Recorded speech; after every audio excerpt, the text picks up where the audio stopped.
Well, hi, and thanks so much for joining me here in my shop. And I'm just going to start to work on this very cool console stereo.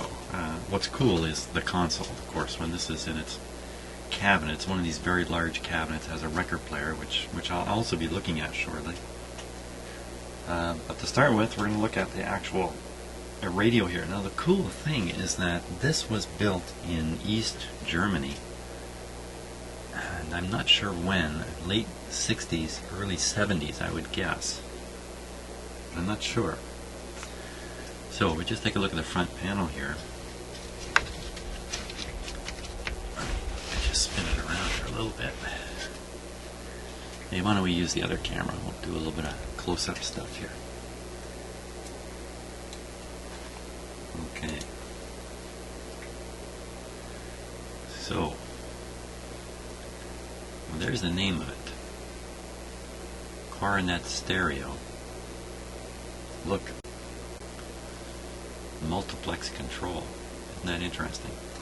And the magic eye here has one slot and another spot at the bottom. So I think this might be the stereo indicator light. So this could be a stereo receiver. Certainly gives that suggestion. Because it's got FM, shortwave 3, 2, and 1, and AM. Let's take a look at these shortwave bands, because I got so fooled on one of the other radios. So I go over here, megacycles and meters. So we'll read the megacycle, because that's what I'm familiar with. So there's the 2.3 up to 6, basically. Down here is 6. The next band starts where the last one left off. It goes to 12. And the last band starts at 12 and goes to almost 30. So that's a complete shortwave spectrum is covered by this radio. And it has little band indicators here: 41 meter band, 19 meter band, 16 meter band. So this is a good worker on the shortwave. Band spread's relatively,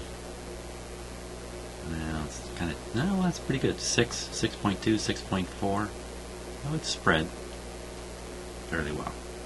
Up at the top here, got the FM band. Of course, going backwards again, 88 at this end and 108 at that end. So that indicates this is made for North America, based on the range, 88 to 108, because in Europe it's a little bit different.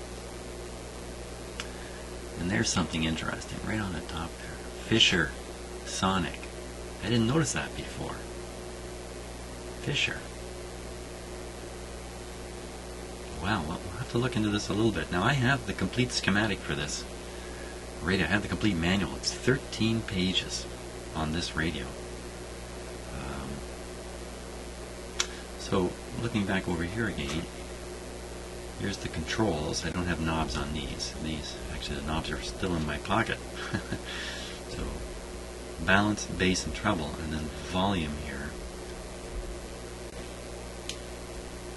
which we'll turn down right now. Now, the tuning. Uh-oh. That's not doing so good.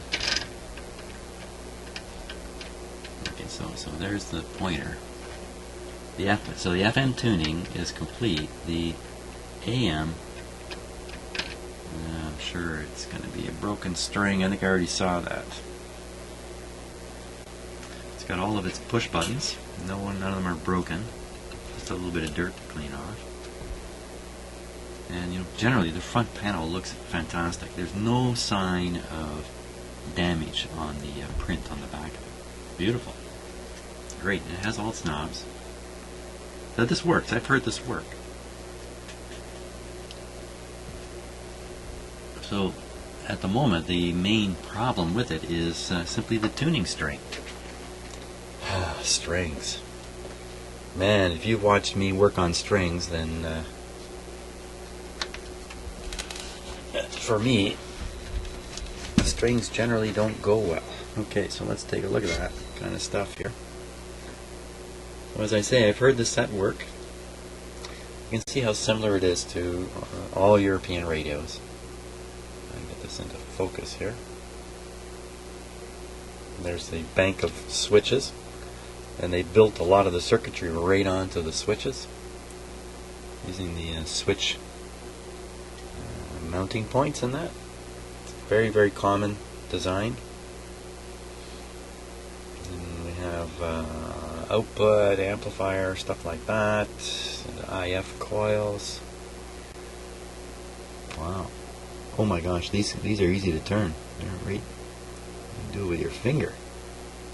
Wow. Hope that hasn't happened. I don't think so. I think this radio's been left essentially alone. Oh, two big output transformers, so stereo for sure. There's the two tubes, two output tubes. There's the two drivers tubes right there. So this whole piece, sorry it's a little out of focus, this whole piece at the end of the radio here is the output stage. And this interesting little, what is this? Kind of loose, eh? That's a little odd.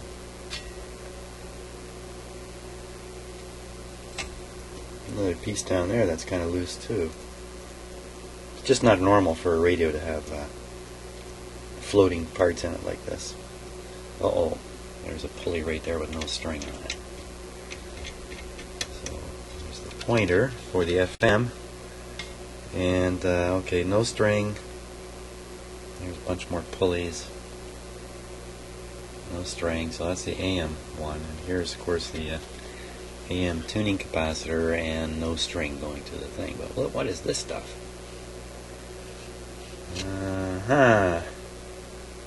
Okay, who wants to take a guess at what this is? This blue stuff. Look, there's chips and pieces of it down here. I know what it is. It's the remnants of an elastic band.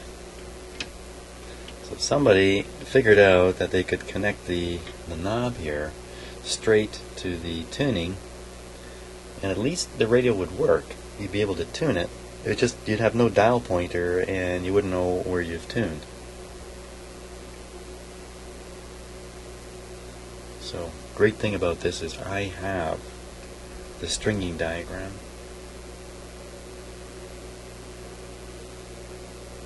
Now if you notice, there's no power supply, transformers in here. That's because the power supply is a completely separate unit. I'll bring it in just a minute. We'll take a look at it. Pretty clean, not piled up with dust. Doesn't look like it's taken any kind of abuse. Generally very good shape. This is kind of curious. Looks like something should plug in. Some metal unit, and offhand I would guess a multiplexer plugs in there. Where's the multiplexer? So the multiplexer may have been an option you pay for and it plugs in and away it goes. I don't know. I'm not sure what that is. Could be a test point. Perhaps when they're manufacturing it, when they reach a point, they pop in a...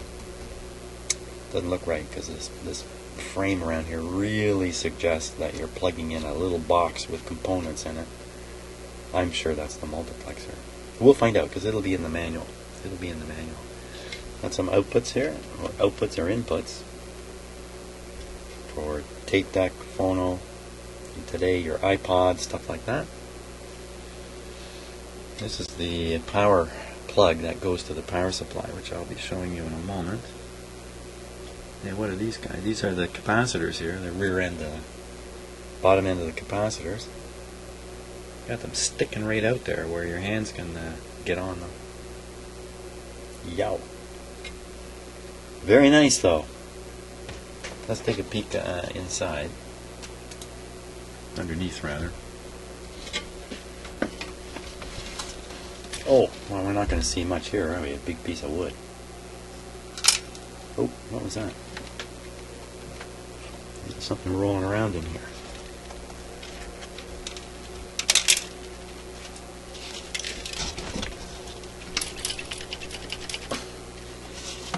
Can't say I turn many radios upside down and shake them. Well, what came out was more of that elastic band. It's no longer elastic. It's no longer a band. It's inelastic non-band.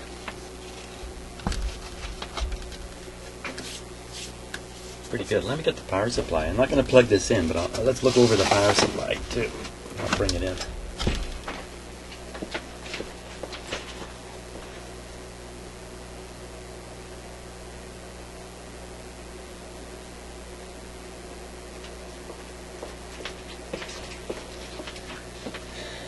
There it is.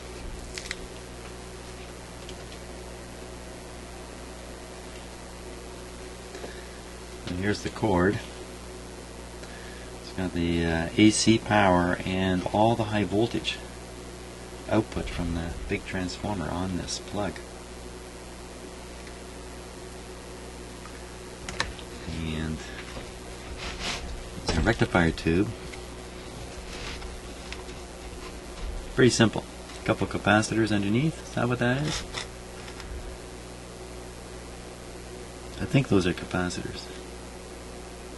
I haven't seen something quite like that before.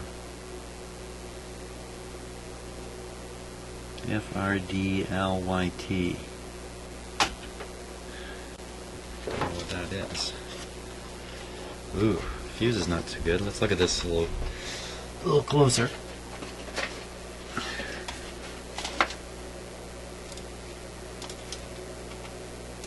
Set my close-up camera to focus much closer too. What is that? What is that you're seeing? It's the handle of my scraper I was using when I was installing my door yesterday. So here we are. Yuck! Very, very common on these fuses, on these radios. Using some kind of material that doesn't stand up to time very well. Corrodes. The clips are corroding, and then it seems to usually affect the fuses. You can see some green. I don't know how well my camera's doing there. You can see some green building up on there. That's terrible, isn't it? Chances are it's perfectly conductive through there, as ugly as it is, but it really does need to be cleaned up.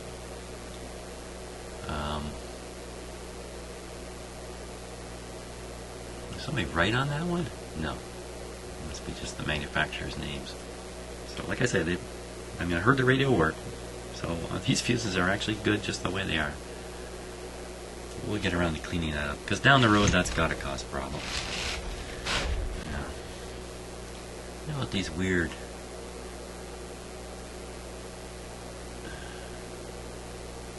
Well, I don't know that they're weird. It says 380 AC volts. That's what I make that out to be. Lots of numbers on here. But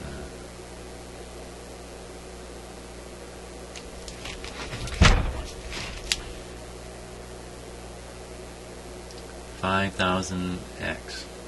G5000, I don't know. Probably capacitors. Some communist capacitor here. Hey, there's another fuse up here. In the same condition.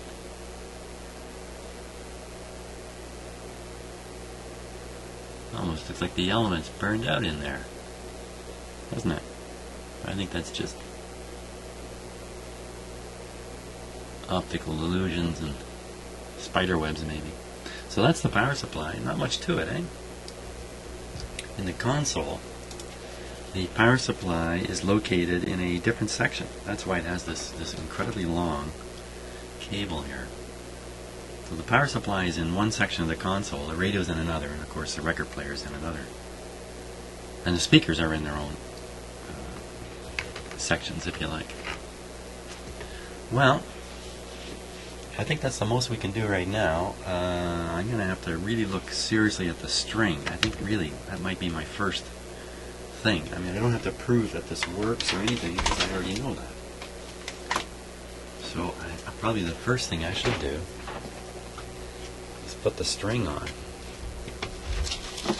How depressing a thought. Yeah.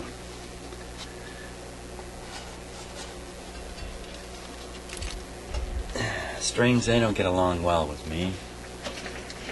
I don't get along well with them.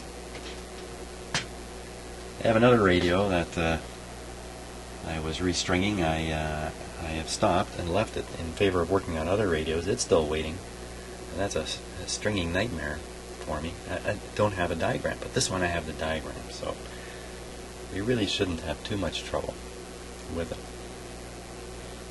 As long as I can pick off the elastic band material, I'm sure I can. This radio is going to work excellently, I'm pretty sure. So that's going to be it for the checkout.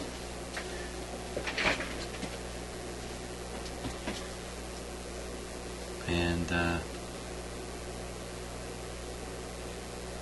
just trying to spot how long I've been on here. Where's my clock?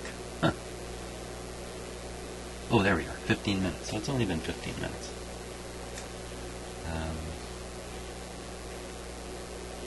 But that's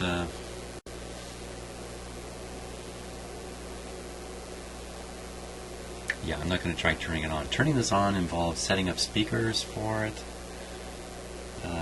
And what's the advantage of turning it on? No advantage right now. What I really should do is I should put that string on. See, I'm trying to come up with any reason why I shouldn't do the string. But that's what I'm going to have to work on. So thanks for watching the checkout.